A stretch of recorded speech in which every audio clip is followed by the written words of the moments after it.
How are you? I'm okay. How are you doing? Good. I'm doing good. Thank you for doing this interview with me. So we're here at the Pasco Candidate Forum, and you spoke tonight. What were some things that you addressed with the community? Well, one of my big policies is lowering the cost of prescription drugs, also affordable access to health care. But I would like to eventually move it from the ACA to universal health care because, everybody deserves, the right to have health insurance.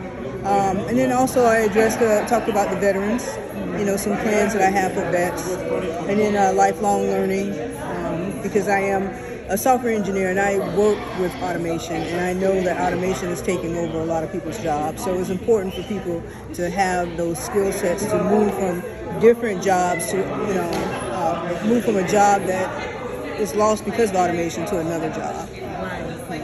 I did hear you mention that about that, and that was some surprising information. So when do you feel like those things will begin to reflect in our communities? How much time do we have to prepare our youth and people to switch over to different types of jobs? Well, it's already happening, to be honest with you. I mean, it's been happening for decades. When we went from the horse-drawn carriage to automobile. So it's continuously to happen. Right now, it's anything that has to do with repetitive. So if you have a job that's kind of repetitive in nature, automation can replace. It can be replaced through automation. So there's really no specifics, but it is estimated that by 2025, that millions of people will lose their jobs because of that. And I think that because of COVID, it has actually put it on a fast track because businesses now are going to be more reliant on computers than they are with humans. So let's talk about how many times you run for this position and your experiences with that in Pasco County, because I would love to hear myself about it and let the people know, what you faced over the past couple of runs and why you continue to run and will you continue to run? So why I continue to run, I guess I'm just glutton for punishment. I don't know. This is my second time running against Gasparorakis. The first time I felt like I just needed to get my name out there. I kind of knew that I was not going to unseat him in 2020 because nobody ever heard of a Kimberly Walker. And then on top of that, we had COVID. So we were really restricted on how we could reach voters. And I think I did fairly well. I got 167,000 people that voted for me. The guy had raised $2.2 million where I only had like $40,000. So, I thought that, that was a step in the right direction. And that was the reason why I started to run again this year. Unfortunately, we got slapped with Governor DeSantis doing the redistricting.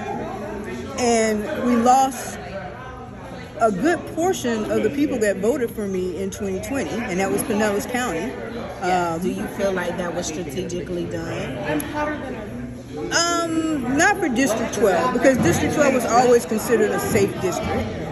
But I do feel like I'm just bad luck because, we ended up getting Hernando in Citrus County, which made it redder. So, granted, Gus Bilirakis has to campaign in Hernando and Citrus because he is not well known in both of those counties. So we're both kind of starting out from scratch, but the only difference is that he does have more of a big megaphone. He has a platform. People already know who he is. It's just a matter of just trying to persuade some of these Republicans in District 12 to vote for him because most Democrats probably won't vote for him.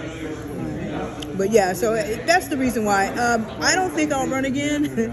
I mean, I've had my full. I feel like I can make change being an activist. You know, I don't have to run for Congress. I can do some other stuff to make change happen. So if this doesn't work out, then that's fine. You know, I will continue to make sure that, you know, LGBTQ people have voices, or, you know, African Americans, women, you know, by me working with other campaigns, and then bringing in the new generation, because it's their time. You know, I'm getting old, so. Well, I definitely want to follow up with you. How can we follow your campaign? So yes, you can go to Kimberly, KIMBERLYFOR Congress.com. And that's my website, and there you can follow me on Facebook, Instagram, and Twitter. Yeah. Yeah. All right, thank you so much. Thank you.